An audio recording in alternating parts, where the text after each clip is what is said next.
আজই ডাউনলোড করুন আর এনজয় করুন আপনার পছন্দের শো। হে মা ভুবনেশ্বরী, তুমি বলে দাও মা, তুমি বলে দাও কি করব আমি এখন। পথ দেখাও মা, পথ দেখাও। সোম, বলছি আমি তো ঘরে সব জায়গায় খুঁজে দেখলাম গো, কোথাও নেই ফর্মটা। কি বলছো পারো? তুমি পেলে না? আমি এখানে খুঁজেছি, ওরা ওরা ওরা এখানে তন্ন করে খুঁজেছে, সব দিকে খুঁজেছে, কোথাও পাওয়া যাচ্ছে না পারো। এবার আমি কি করবো বলো? আচ্ছা ঠিক আছে, তুমি একটু শান্ত হও, কিছু না কিছু একটা ব্যবস্থা নিশ্চয়ই করা হবে। শান্ত হতে বলছো কেন? তুমি বুঝতে পারছো না আজকে আমাকে মনোনয়নপত্র জমা দিতে হবে? আমার তো আর সময় নেই পারো, আজকে 12টার মধ্যে দিতে হবে। এখন আমি কি করবো সেটা বলো। আচ্ছা তুমি এত টেনশন কেন করছো সোম? টেনশন করে কি লাভটা হবে? দেখো, কালকে তো বাড়ির ওপর দিয়ে অনেক ঝড়ঝাপটা গেছে, সব জিনিসপত্র এদিক ওদিক হয়ে গেছিল, তাতেই হয়তো ফর্মটা হারিয়ে গেছে। আচ্ছা ঠিক আছে, সে গেছে গেছে, একটা ফর্ম গেছে, আর একটা নতুন ফর্ম তুলে আনলেই হয়। না না, ওভাবে হবে না পার্বতী, হবে না।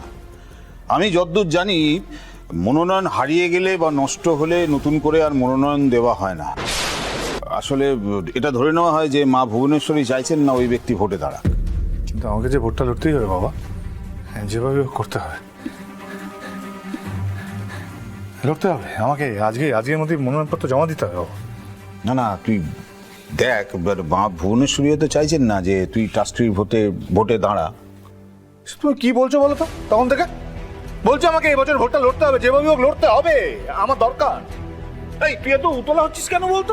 কি ব্যাপার? আরে এই ভোট কি পালিয়ে যাচ্ছে না? এই সামনের বছর হবে, তখন দিবি, তখন দাঁড়াবি। না পরের বছর সময় নেই, পরের বছরের সময় নেই। এক বছর আমি অপেক্ষা করতে পারবো না।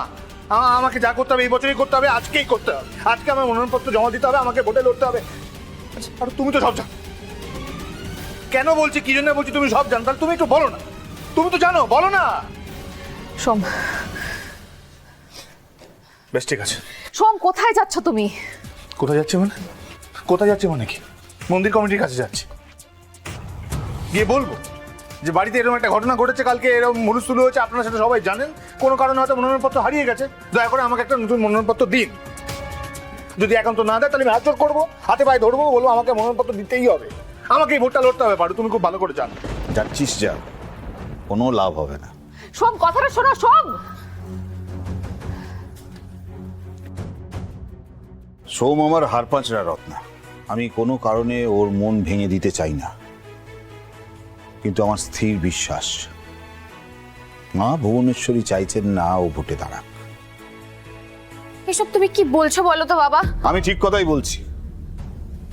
কোন মা চাইবে তার সন্তানের মাথার ওপর বিপদ নেমে আসুক? সোম যদি নতুন করে মনোনয়ন জমা না দেয় তাহলে পার্থসারথী রায় হয়তো বিনা প্রতিদ্বন্দ্বিতায় জিতে যাবে, কিন্তু সোমের মাথার ওপর থেকে বিপদটা পুরো সরে যাবে। জয় মা, জয় মা ভুবনেশ্বরী, তুমি সোমকে বাঁচিয়ে দিলে মা, সোমকে বাঁচিয়ে দিলে। একেবারে সোমের মাথার ওপর থেকে বিপদের ছায়া হয়তো সরে যাবে শিবকাকু, কিন্তু মায়ের স্নেহের ছায়া, তার থেকে যে ও আরো 1 বছর বঞ্চিত হয়ে যাবে। আর এই একটা বছর ও নিজেকে দোষারোপ করবে, গুমড়ে গুমড়ে মরবে। হে মা ভুবনেশ্বরী, তুমি বলে দাও মা, তুমি বলে দাও কি করব আমি এখন। পথ দেখাও মা, পথ দেখাও।